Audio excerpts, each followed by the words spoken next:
Grabe mga ka-JTech, pinabalik-balikan ko to. Sa sign. Hindi, ang ganda kasi ng kulay eh.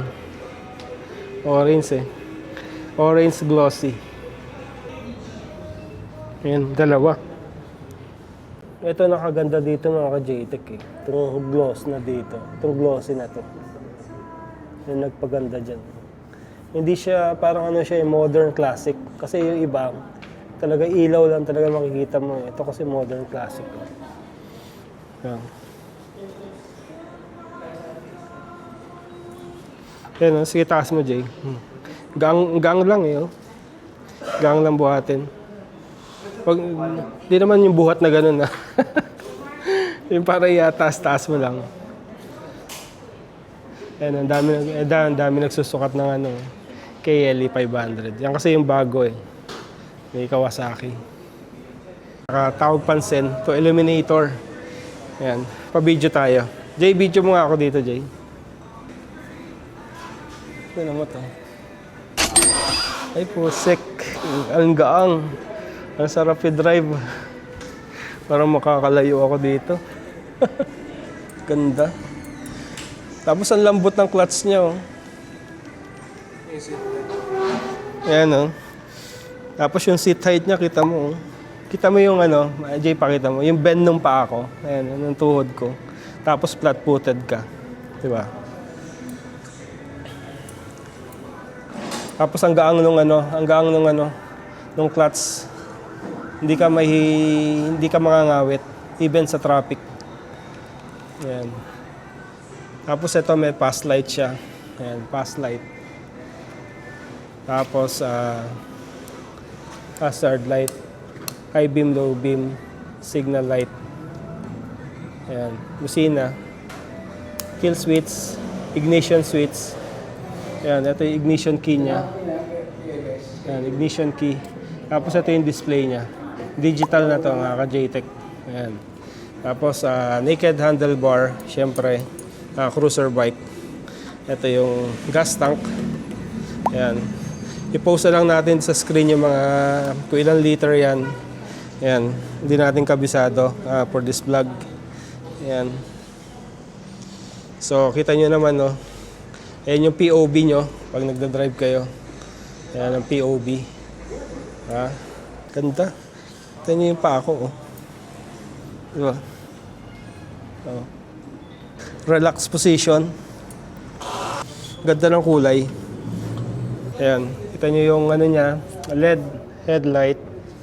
Tapos LED yung signal light. Tapos telescopic port, no? Ito yung mudguard niya. Nissin disc brake with ABS. Yan, ito yung ABS sensor niya.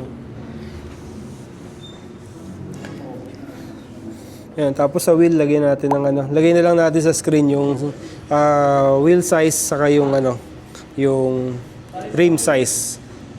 Yan. Twin cylinder. Yan, radiator.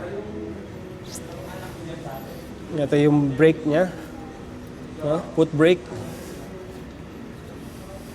Foot peg for OBR. Naka-rubberize na siya. Ayan, rubberize. Shock. Pipe. Ayan, dual channel disc brake. Nissin caliper. Ayan, lagay na lang natin yung mga specs niyan. Ang taba ng gulong niya. Ayan, no? Ito nyo yung kung gaano siya kakapal. Diba? Lagay na lang natin sa screen yung size niyan. Hindi natin kabisado kasi, no? Ano pa ba? Yung tail light niya LED. Diba? Ito lang eh, medyo dito.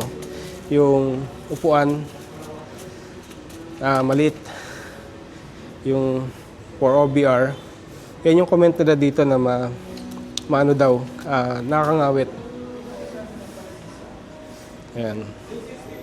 Yan, dalawa available unit nila dito sa Kawasaki Cavite as of this vlog. Yan na, inupuan na nung anak ko. Kita mo siya, anong height mo, Jay? 5'3". 5'3 lang, di ba? Oh, ayan, no. Para sa mga medyo kulang sa height, ayan. Ganyan yung itsura nyo. Tapos pagka ano siya, no? Sige Jay, ano mo? Pagka ang daling sumampa. Ang daling sumampa. Yan. So ganyan yung position niya, no? Pag nagra-ride. Oh, game, Jay. Takbo na. Yan. Available siya dito sa Kawasaki, Cavite. Sa Anabu lang, no? Along Aguinaldo Highway. Kung papunta kayong Tagaytay, madadaanan nyo to galing Manila. Yan. Hanapin nyo lang si Aki. Yan si Aki. Hello, Aki. siya yung binila natin ng CB650R sa Makati. Makati Bendia. Nandito na siya sa Cavite, Kawasaki. So yan, ganda.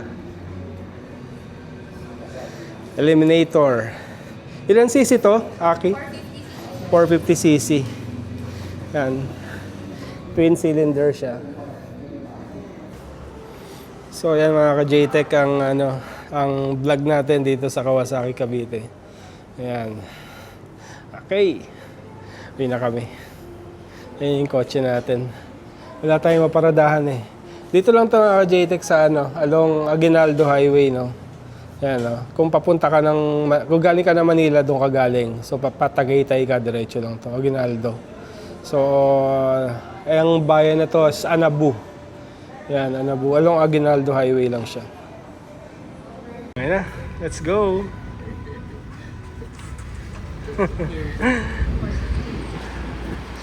Ayan, diba?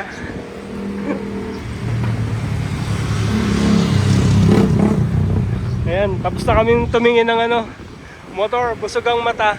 Ayan, Wheeltech Kawasaki dito sa may Anabu, Kawasaki Cavite, Aguinaldo Highway, Patagaytay. Okay, uwi na kami. Bye-bye.